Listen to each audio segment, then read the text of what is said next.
رات کے وقت اچانک سے گھبراہٹ ہونا، بیزاری ہونا، ہارٹ بیٹ تیز ہونا، اچانک سے رات کے وقت کچھ مریض کہتے ہیں کہ ہماری کنڈیشن خراب ہو جاتی ہے۔ یہ کس وجہ سے ہے؟ کیوں ہوتی ہے؟ اس کی وجہ اور سبب کیا ہے اور اس کا علاج کیا ہے؟ دیکھیں، ہم نے جب علاج کے حوالہ سے چیزوں کو دیکھنا ہے، ہم نے بظاہر معاملات کو دیکھنا بھی ضروری ہے۔ بظاہر انزائٹی ہے، بظاہر سٹمک ایشو ہے، بظاہر ہارٹ بیٹ کا ایشو ہے، ہارٹ کا ایشو ہے، مطلب کوئی بھی، اس کو ہم دیکھیں گے پھر آگے بڑھیں گے۔ دوسری چیز، شیطانی اثر کا مسئلہ، جو نبی صلی اللہ علیہ وسلم نے فرمایا کہ یہ اذکار پڑھا کرو تم محفوظ رہو گے، ورنہ کیا ہوتا ہے؟ شیطان رات کو انسان کے ساتھ کھیلتا ہے، انسان کے ساتھ حملہ کرتا ہے، انسان کو پریشان کرتا ہے۔ اکثر مریض کہتے ہیں جی ہم سوئے ہوئے تھے، ہمیں آگے اٹھا کر بٹھا لیا، ہاں بھی آجا، کدھر کیا کر رہا ہے؟ تو یہ کیا ہے؟ یہ کوئی سائیکولوجیکل ایشو ہے؟ یہ کوئی بندہ پروپر مطلب فیل کر رہا ہے کسی چیز کو، مجھے رات کو اٹھا کے کوئی چیز وہاں سے اٹھی ہے یا وہاں سے چلی ہے یا وہاں سے کوئی برتن ہل کے وہاں پر آ کے رکھا گیا ہے، تو کیا یہ کیسے سائیکولوجیکلی مطلب ایشوز میں ہو سکتا ہے؟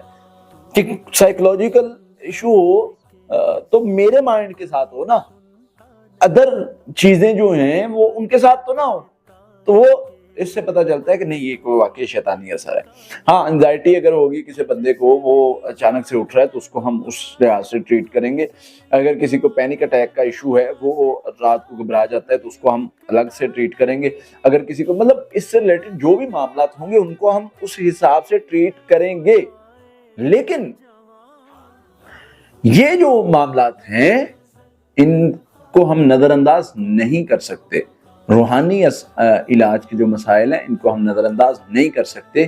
یہ پراپر مسائل ہیں، کیونکہ نبی صلی اللہ علیہ وسلم نے جو دعائیں اذکار سورہ فلق ناس بتائی ہے، قل اعوذ برب الفلق من شر ما خلق من شر غاسق اذا وقب، اللہ جب یہ اندھیرا چھا جائے اس کے شر سے۔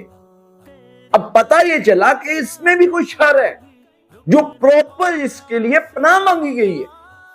تو یہ شر سے پناہ مانگنے کے لیے نبی صلی اللہ علیہ وسلم نے اللہ سے ریکویسٹ کی کہ یا اللہ، ہم اس شر سے جو رات جب چھا جائے، جب وہ اندھیرا چھا رہا ہو، اس وقت جو شر کوئی ہے پھیل رہا ہے، اس کے شر سے ہم تیری پناہ میں آتے ہیں۔ تو اس لیے یہ رات کی گھبراہٹ اور وہ ساری چیزیں، یہ اس کا کسی نہ کسی روحانی مسائل کے ساتھ تعلق ہوتا ہے۔ اب کرنا کیا ہے؟ باوضو زیادہ رہنا ہے۔ اس طرح کے مریض نے سونے سے پہلے سکون کے ساتھ حفاظتی پڑھائی پڑھنی، اور پوری توجہ کے ساتھ، پورا فوکس لگا کے اور پوری محبت کے ساتھ، اور وضو کر کے مصلے پہ بیٹھ کے ذرا 10 منٹ لگائے، اور یہ عمل روزانہ صبح و شام سونے سے پہلے کریں۔ اس کو اگر تو کوئی سائیکولوجیکل ایشو ہے، وہ بھی بہتر ہو جائے گا۔ حفاظتی پڑھائی پڑھنی ہے، اور اس کے ساتھ اعوذ بکلمات اللہ التامات من غضبہ وعقابہ، یہ دعا پڑھنی، 11 مرتبہ ساری چیزیں پڑھنی۔ یہ سونے سے پہلے اور صبح شام پڑھ لے، اور پورے فوکس کے ساتھ، توجہ کے ساتھ پڑھے۔